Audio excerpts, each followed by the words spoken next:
as the Admiral was saying, we have a family tradition of military service going back to the American Revolution, so it was with great pride that I guess it does make it a little easier here.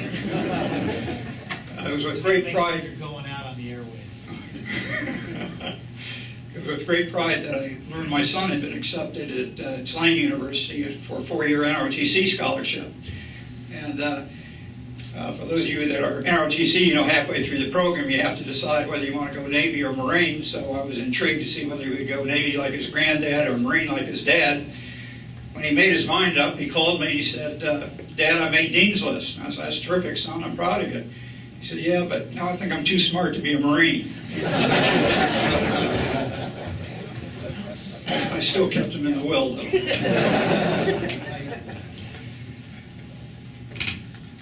The Navy, over its illustrious history, has been blessed with heroes, and I was blessed to grow up with one. I think there's two elements to a hero. There's the legacy he leaves behind, but there's also the man, the individual.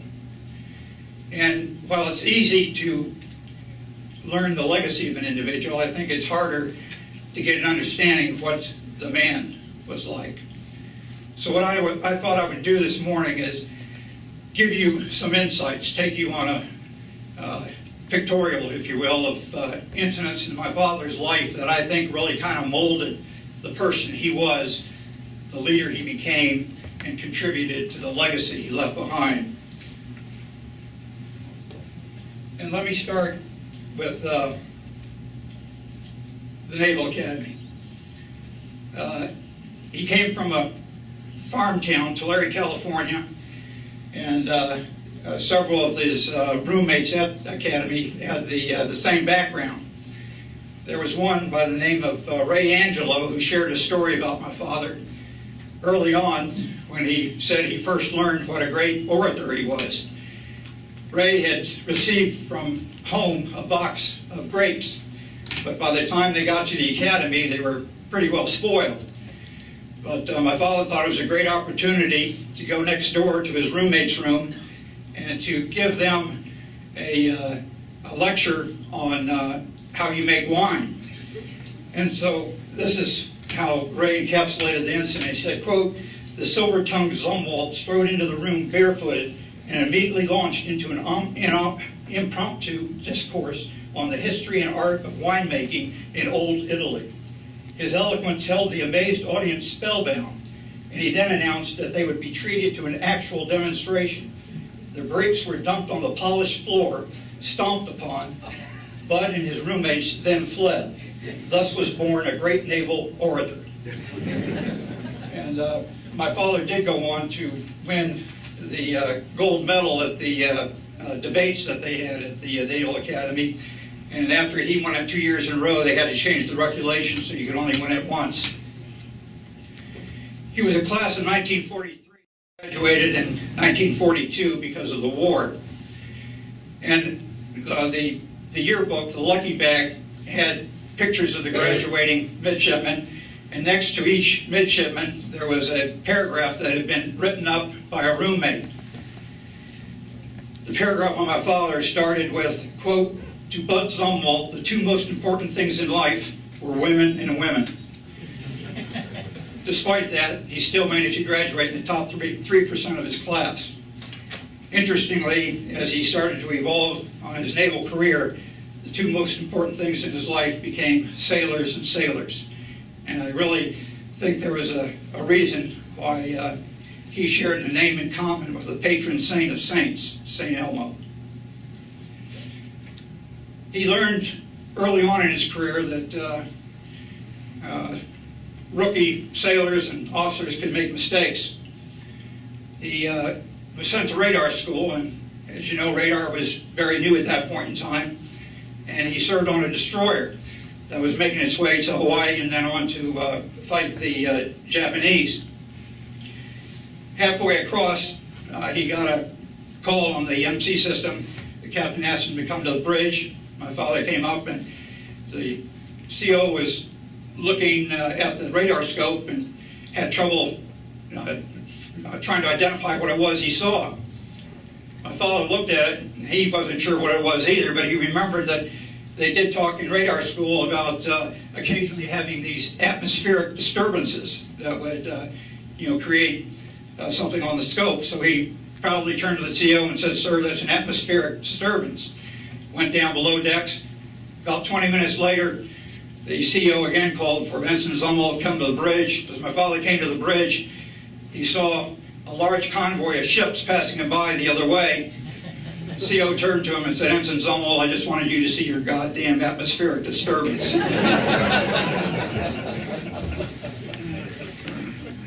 I think of great importance is the way a leader is perceived by those who served under him.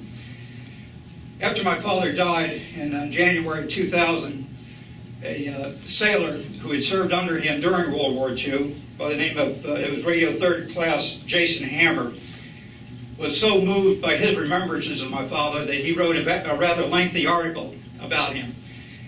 And I think the important thing to remember as I read some of this to you is that this is something that has been impressed on this individual's mind for 56 years. It had been 56 years since he last saw my father.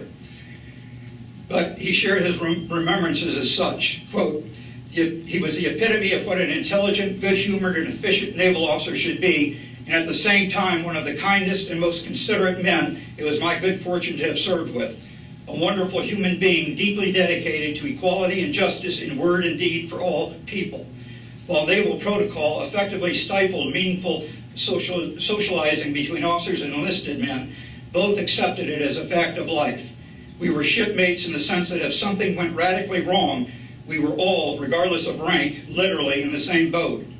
In any event, socializing with him certainly was not a prerequisite for recognizing that seemingly unflappable aura which seemed to surround him even under the most nerve-jangling circumstances. That calm command would have been memorable even to someone knowing nothing else about him beyond what they could observe. It left an indelible impression. Anyone dependent on another human being for leadership and in desperate need of some degree of assurance under hazardous conditions immediately will recognize the feeling. Here was a man from whom I repeatedly gained some measure of peace of mind. His quiet strength and obvious calm, whether during torpedo run, kamikaze attack, or retaliatory fire from hostile shore batteries, never failed to reassure me with his always observable control of any situation. Any miscalculations could spell disaster." He went on to discuss his performance in combat. Quote, "Strangely, I was not worried. Excited, yes, but not worried. In addition to a heavy sense of adventure which seemed to shield me from the reality of the danger, I totally was reassured by the expected calm efficiency being displayed by the lieutenant. Lieutenant Zumwalt was showing his proven ability to transmit a quiet serenity to everyone around him.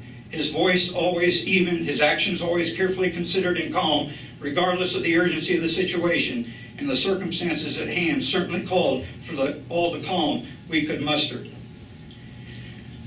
He went on to talk about two of the big battles they were involved in during World War II, the Battle of Sarajevo Straits and Leyte Gulf. The ship they were serving on, the destroyer Robinson, had made a torpedo run at Japanese battleships, and this is during nighttime hours. The ship got in as close as it could, released its torpedoes, and then came under fire by the Japanese battleships. One round fell short, one round went long. They knew that they were now in the hairs of the Japanese battleships when immediately the American battleships opened up and drew the fire of the Japanese battleships.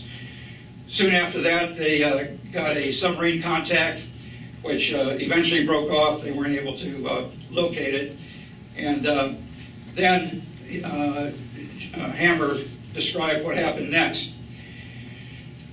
And my father was serving as CIC, and Jason was his radio man on CIC. He quotes my father saying, calling to the bridge, quote, "On collision course with Little Hudson Island, dead ahead, acknowledge, acknowledge." The CO had command of the ship, but he was also directing fire on the ship, and got so involved in directing fire he wasn't paying attention to where the ship was going. They were approaching this island at about 30 plus knots, which meant it was a rate of about a half a mile a minute. Hammer went on to say, quote, "A collision at this speed with an accompanying boiler explosion would demonstrate very spectacularly why these ships were called tin cans." My father gave the command, the word again, quote, "Bridge, back all engines, emergency full, immediately, you are going aground." Hammer said there was finally an acknowledgement from the bridge, and the CO turned the ordered engines all back. Hammer queried my father whether or not there had been sufficient time for the ship to react. Quote, his words, my father's words, were electrifying and anything but comforting. "Hang on, this is it." Based on numerous past experiences, if the lieutenant was certain, then I had no doubt whatsoever about the outcome. Sentence had been passed, and we awaited the final moment. Hammer said he held on to a steel pole and awaited the inevitable collision. Then they felt, as the ship was grinding to a halt, he said, quote, "We felt the expected thud and ominous scraping beneath our feet before easing to a total stop, followed by dead silence, and then the sounds of the engines coming to vigorous life, straining to free the bow from the clutching coral." Robinson had survived. Hammer concludes saying, quote, "I'm sure he was unaware, despite that dramatic pronouncement of impending danger, of my gratitude for once again supplying the quiet reassurance I so often needed, especially on that unscheduled rendezvous with Little Hudson Island. Thanks, Admiral. Well done." End quote. My father's first command in World War II, he was serving on the Robinson when the Robinson captured a Japanese gunboat, and my father and 10 sailors were made prize crew of the gunboat with 200 Japanese prisoners. They were initially ordered to sail the boat up the Yangtze River and to link up with Admiral Marion Miles, who was conducting operations behind guerrilla lines. However, the Japanese had surrendered, so his orders were changed to go into Shanghai, where he became the first ship flying the American flag into Shanghai after the war. My father was a romantic, and his experiences in Shanghai, which I'll relate to in just a second, ended up in him writing a 75-page letter to his father explaining the capture of the Japanese gunboat and what happened once he got to Shanghai. But he said that when as other ships started coming to Shanghai, he was approached by 3 of his classmates at the Naval Academy, and they said they had an invitation to go to a Russian home for dinner, and there would be 4 Russian girls there, and they needed a 4th. Having been at sea for 2 years, they didn't have to ask my father twice. He went with them to the dinner, and he described in this letter going to the house, being welcomed by an older man, and they were taken into the dining room where there was a table with all this lavish Russian food. He said a side door opened and a matronly lady walked out, followed by 4 beautiful Russian girls. And he says, quote, "The first one was a gorgeous blonde, lithe and well-formed, with a lovely soft complexion and an air of regality, almost aloofness. The second one entered and my heart stood still. Here was a girl I shall never be able to describe completely. Tall and well-poised, she was smiling a smile of such radiance that the very room seemed suddenly transformed, as though a fairy waving a brilliant wand had just entered the room. I never saw the remaining 2 girls." He met this woman, Musa, on October 1, 1945. He proposed on October 7, 1945. They were married October 22nd, 1945. And my father explained it took so long between the proposal and the marriage because back then you had to get your commanding officer's permission, and his commanding officer had been married and divorced 3 times, so he tried to talk my father out of it. In this letter, he alluded to hearing the music at the side of his beautiful bride. 50 years later, when we celebrated their 50th wedding anniversary, he said the only thing he would add to that letter is, quote, "The music has never stopped." In March of 1951, my father reported on board the USS Wisconsin as navigator. Now, anybody knows that if you're a navigator or CO of a ship and that ship goes aground, that's a career ender. I've researched this, and I can only find 2 people who went on to become chiefs of naval operation who were in one of those two positions on a ship when it went aground and went on to great accomplishments. One is Admiral Chester Nimitz. Nimitz, he was, I believe he was off the coast of the Philippines in 1908. He was an ensign and in command of a destroyer. Got a letter of reprimand, but obviously didn't hurt him later on. My father, as I said, was navigator of the Wisconsin. And they were in the Hudson River, and they were ordered to tie up to two buoys in the river.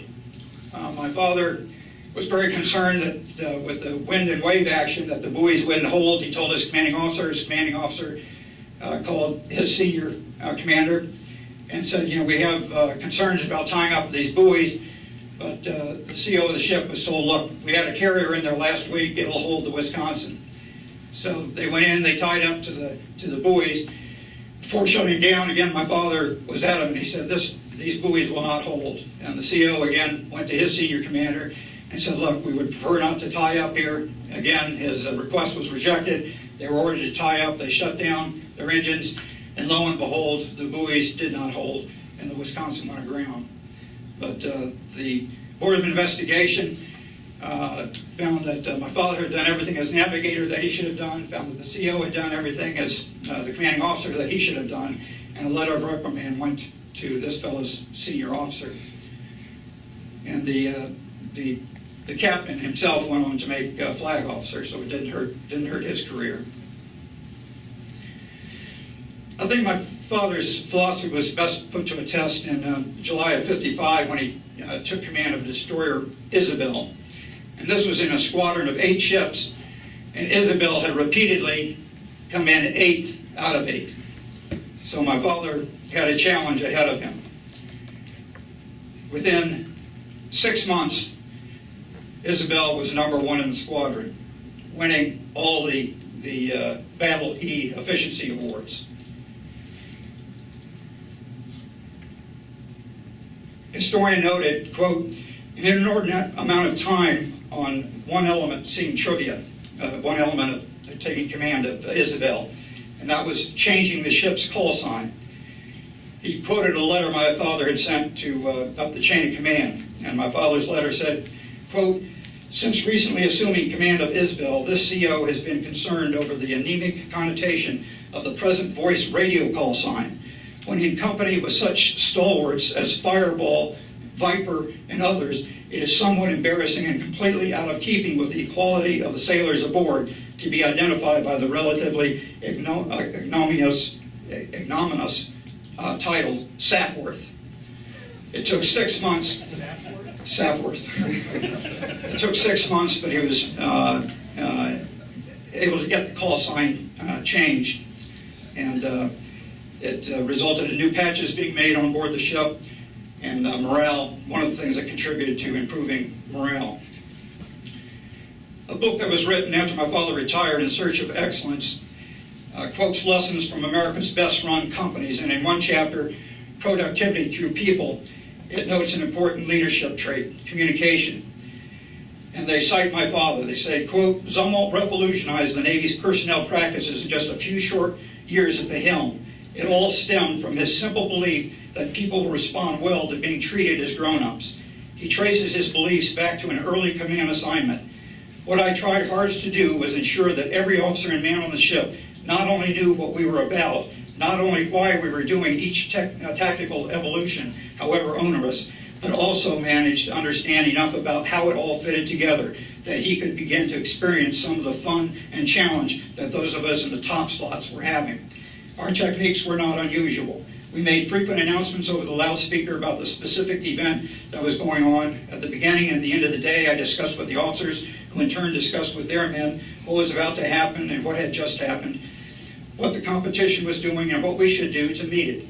We published written notices in the plan of the day that would give the crew some of the color or human interests of what the ship was doing. I had bull sessions in the chief petty officer's quarters where I often stopped for a cup of coffee.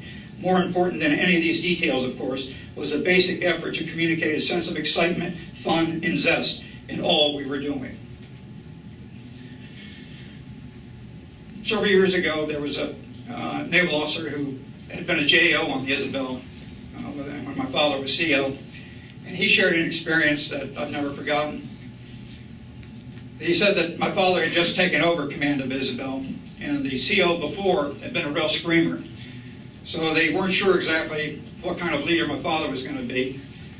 But they quickly found out. They went out to sea, and they were operating with other ships at night.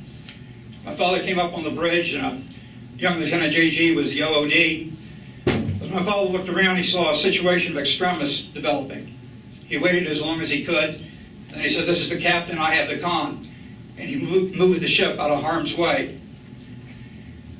This officer said you could hear a pin drop at this point in time because everybody expected this Lieutenant JG to be chewed out. But he said what my father did next was remarkable. He said he turned to the helmsman, said, "This is the captain. I'm returning the con to Lieutenant Smith." With that, my father went off the bridge down below. And he said what that reinforced to each one of them was that he still had a lot of respect for this officer, and that it was important that he let him instill in him the confidence he needed to have to continue to drive that ship and to continue to have the confidence of those who served under him. Lieutenant JG went on to become a flag officer.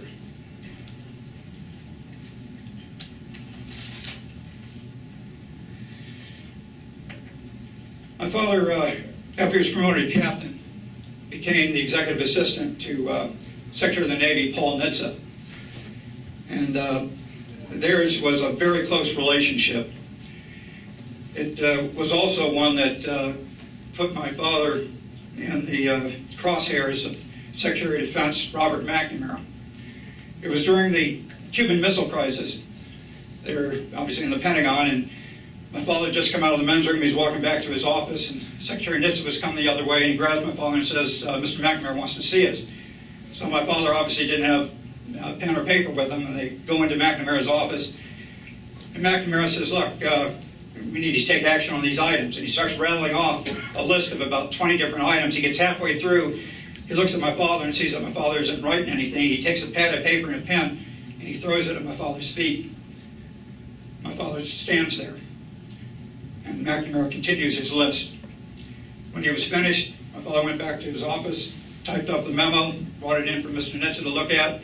Mr. Nitze checked it over, said, "You got everything here. It's a good thing you did." McNamara said, "When you left, if he misses one item, I want him fired."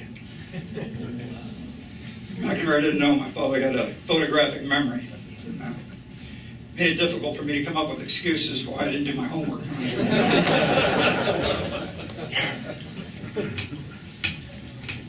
In 1968, my father was promoted to 3 stars, became the youngest 3-star admiral in the history of the Navy at that point in time, as he was the youngest 2-star before that. Both those records have since been broken. But he became commander of the naval forces in Vietnam, and he brought together a very good staff. Together they implemented new strategies and tactics. He always sought the counsel of his staff and also of his South Vietnamese counterparts. Some of he kept coming up with these crazy ideas that his staff called ZWIs. They stood for ZWI, Zumwalt's Wild Ideas. And he would always run them by the staff. Some of the times the staff would say, "We think it's a great idea." Sometimes they'd say, "We don't think it is a great idea." There was one concept that he came up with, a sea float, which was a floating pontoon base in the middle of the river off the Cow Mau Peninsula. And he was told, not only by his own staff, but by his Army peers, this is ridiculous. You don't want to set that base up because it will be a target for mortar attacks by the Viet Cong. Well, lo and behold, Sea Float went on to be one of the most successful Navy operations during the Vietnam War, and really helped to establish the civilian occupation along the riverbanks because they felt they had the protective umbrella protection of Sea Float. Of the 3 wars my father fought in, World War II, Korea, and Vietnam, he felt Vietnam was the most difficult. And I asked him why, and he said, in the other two wars, when I gave a command, I was with the troops. Whatever my decision was, I was going with them. He said that wasn't the case in Vietnam. And as a result, he felt guilty about this, and he started going out on ambushes with the swift boats. And General Abrams heard about this and read him the Riot Act and told him he didn't want him doing it anymore. My father had been sent to Vietnam primarily because, this is where I'll give you a little bit of insight on the politics involved, but Admiral Moore was Chief of Naval Operations. He knew that within 2 years he would be coming up for consideration for chairmanship of the Joint Chiefs, and they'd be looking for a new CNO. Well, he knew my father was getting a reputation as an innovator and getting the attention of the Secretary of the Navy and Secretary of Defense. And so what he did was he knew that commanding the naval forces in Vietnam was a career-ending job. Everybody else who had had that command ended up retiring after they got back. So he thought to make it a little more attractive, he'd make it a 3-star billet, and he sent my father out there. So obviously the reason for my father going there was not so much to fight the war as it was from Moore's perspective to get him out of the running for CNO. It's interesting what happened though. My father worked for General Abrams, and my father immediately implemented these new strategies and tactics that drastically reduced the number of casualties that the Army was having to take because the Navy was cutting back on the supply lines from the Viet Cong getting to their forces in the South. And my father had also implemented the Vietnamization program, turning the war effort over to the Vietnamese. So towards the end of his tour, Secretary Laird came out and for a visit, and General Abrams said, "Admiral's almost done a fantastic job. I'm going to show you what he did." And so General Abrams became a big cheerleader for my father. And on Laird's trip back to Washington, he turned to his Navy aide and said, "We need to put Zumwalt's hat in the running when Moore moves up to 2 stars." So interestingly, Moore had sent him to Vietnam to get him out of the running. That's exactly what put him into the running for the CNO position. He was promoted over 33 senior officers to become, as the Admiral said, the youngest Chief of Naval Operations at age 49. That's one record that has not yet been broken. And going back to the article written by Radioman Third Class Hammer, he said, quote, about learning about my father's promotion, he said, quote, "My immediate reaction was surprise, the happy surprise of someone falling heir to a small degree of vicarious fame that somehow lends credence to his own shared experiences. And yet, no surprise. I was not surprised he had become the youngest Chief of Naval Operations in U.S. naval history. I feared he simply set his mind to it. It was merely a logistical extension of my idea of what kind of a man he was," unquote. When my father took over as CNO, he knew changes needed to be made, and he knew he only had 4 years at most to do it. 2 years if he ran afoul of certain people, certain decision makers. So he embarked upon mapping out within the first 60 days of his tour everything that needed to be done to improve the Navy, and then wasted no time doing it. A feature story, a cover story in Time magazine, December 21, 1970, said that identified him as a dynamic and controversial CNO who dragged the U.S. Navy, quote, "kicking and screaming into the 20th century." 28 years of prior service, my father knew exactly what had to be done. He'd seen that there was a lot of racism in the Navy. As a detailer in Washington, he had found that a number of minorities were being given career-ending jobs, dead-end jobs, and were not being given the consideration that their white counterparts should be given. One of the other things he addressed was the fact that Filipinos were limited to stewards, serving as stewards in the service, and so he opened up all ratings to the Filipinos. He implemented dozens of cultural changes by messages that came to be called Z-grams. He implemented 121 of these things that made life easier for the Navy, for the sailors and junior officers in the Navy. For example, not having to wear the work uniform from home to work. You could, the Navy required you to change into the uniform of the day before leaving the house, and then change into the work uniform on board ship. One of his egrams said, as long as you go direct from home to the ship, there's no problem wearing your work uniform. As you know, he also allowed beards. He caught a lot of flack on this, and was once interviewed by a journalist at his office, and when the journalist brought up the fact, well, I heard that this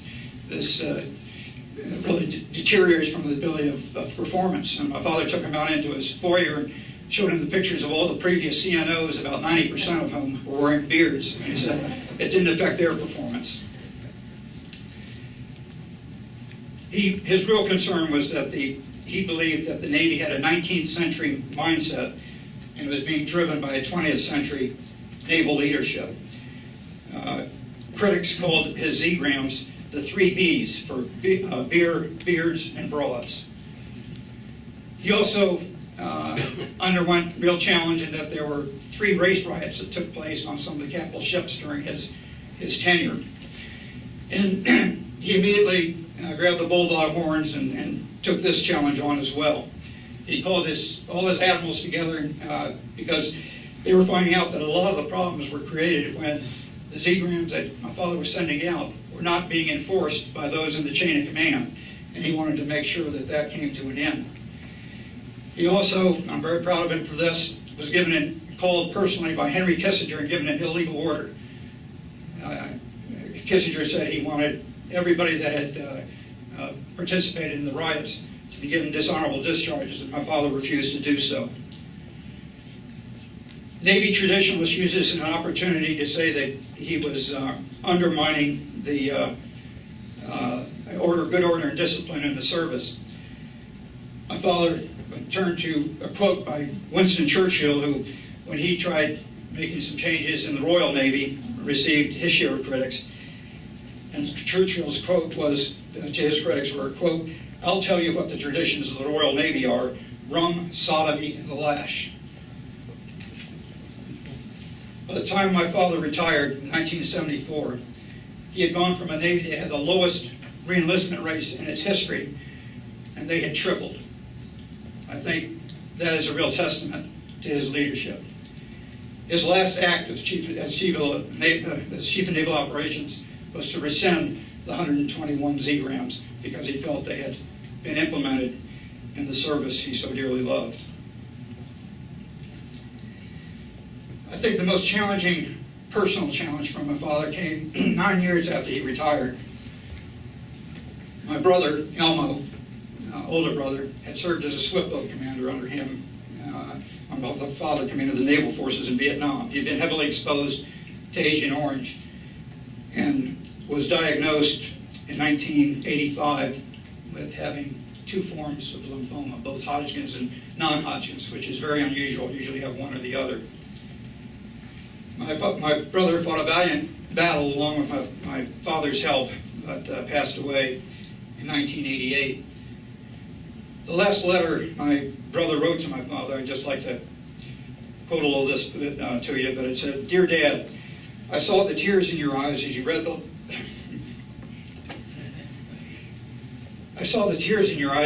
letters I left the family. I know more than anything I wrote, it was the helpless desperation and agony as death approached someone you loved that caused those tears." Then, referring to his family, my brother said, "I also know you continue to help us with your spirit for our sake. You made a difference. You lightened our burden. Both in Vietnam and with my cancers, we fought battles and lost. Yet we always knew, even when the battle was clearly desperate, that our love could not be compromised, and that however bad the odds, we were incapable of giving up. After my death, your strong, burning torch of love, which only death extinguished from my being, will light Maya, Russell, and Kathy. How I loved you. How I would have loved to have continued to fight the battles by your side. You always made a difference. You made my last battle, the journey to death, more gentle, more humane. I love you." My father said that while my brother was serving in Vietnam, he went out of his way not to show any favoritism. He said there was only one thing he did that he felt a little guilty about, and that was each day when the casualty list came in, he would start from the bottom and read to the top. I don't think you could hold that against him. One of the ironies I found in going through my father's files after he died was a story that he had written as a midshipman. And it was a fiction story about Italy invading Greece. And ironically, the end of the story has a Greek fighter having to detonate a wagon that's on a bridge full of explosives being driven by another Greek, because the Italian army is behind him getting ready to cross the bridge, and he wanted to blow the bridge up. The relationship between the person who was going to have to explode the wagon and the driver of the wagon was father and son. And I always thought that was an interesting irony that almost 50 years later, just like in the story, the father had a hand in his son's fate, so did my father and my brothers. In post-retirement, my father threw himself into many charitable efforts. When he got into the issue of Agent Orange, he found that the U.S. government was not recognizing any cancers as having any correlation to Agent Orange exposure. Here was somebody with a non-medical background that went through dozens and dozens of medical studies and saw how they were flawed. He did a pro bono study for the Secretary of Veterans Affairs, and also found out that the medical board that every 3 years was to evaluate whether or not there was a correlation. The doctors on that board were primarily the same doctors that worked for the chemical companies that had manufactured Agent Orange. He said that board had to be disbanded, totally independent medical people put on the board. And my father identified a total of 25 cancers that he felt had a correlation to Agent Orange exposure. To date, more than half of those have now been recognized by the medical community. In 1998, President Clinton presented my father with the nation's highest civilian award, the Medal of Freedom, for his changes to improve life in the Navy and for what he did for veterans and on the Agent Orange issue.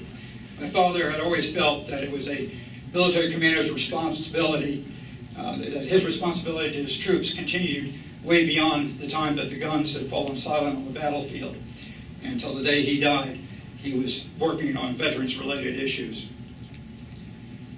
My father took the oath in late 1999, and he was diagnosed with mesothelioma, which is asbestos exposure.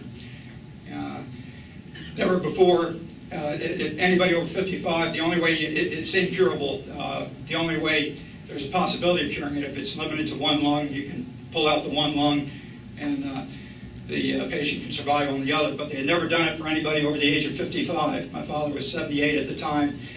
Just a couple of months earlier, had run a 5K race and came in first in his age group. So they felt he was in good enough shape to do it. Tragically, what happened was there was an anomaly in the configuration of my father's heart, and the surgeon who did the surgery ended up cutting the wrong artery. And so what should have been a 3-hour operation turned into a 6-hour operation. And there were just a series of problems thereafter. He finally left this world on January 2nd, 2000. Clinton eulogized my father at his funeral, and he shared his memories of my father. He said, the first time I met Admiral Zumwalt, he introduced himself as a former sailor. And Clinton said that was just like Henry Ford introducing himself as a former car salesman. A couple years earlier, Clinton had attended the funeral of Admiral Burke, and he said if Burke was the spirit of the Navy, Zumwalt was its conscience. He called him a sailor's admiral.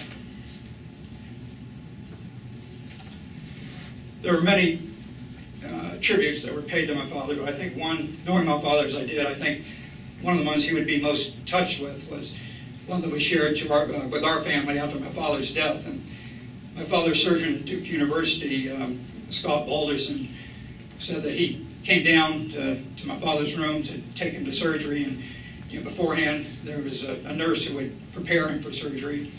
there was a male nurse that had prepared him for surgery, and usually when the doctor comes in, the male nurse leaves.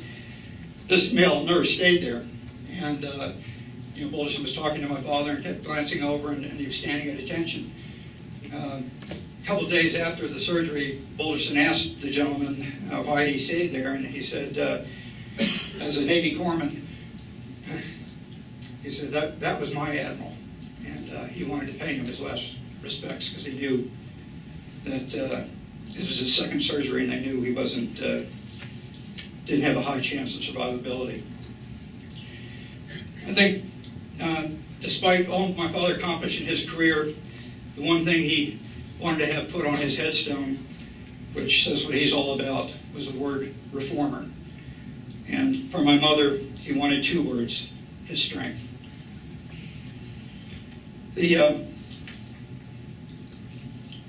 Let me just very quickly go through share some things I learned as I went through his files after he died. He dedicated his files to Texas Tech University. They have the biggest repository there of Veteran War era documents. But as I went through his files, as well as I knew my father, there were still things I learned about him.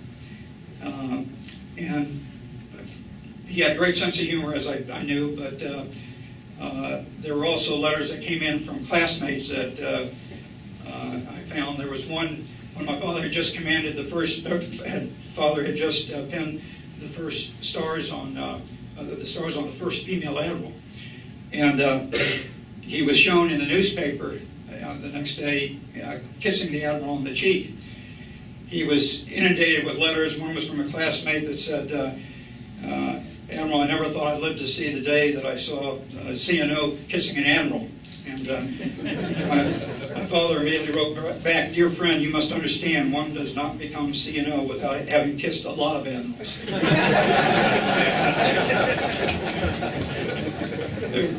There was also a letter, a 3-page letter. As I read through it, I found myself getting more and more angry.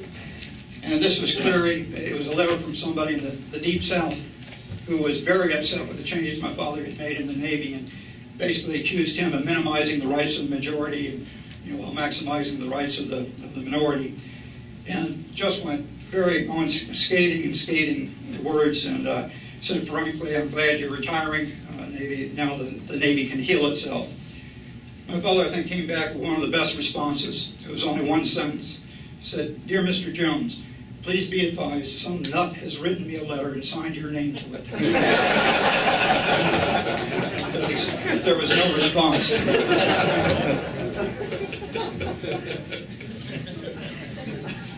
I think my father had two guidelines in life.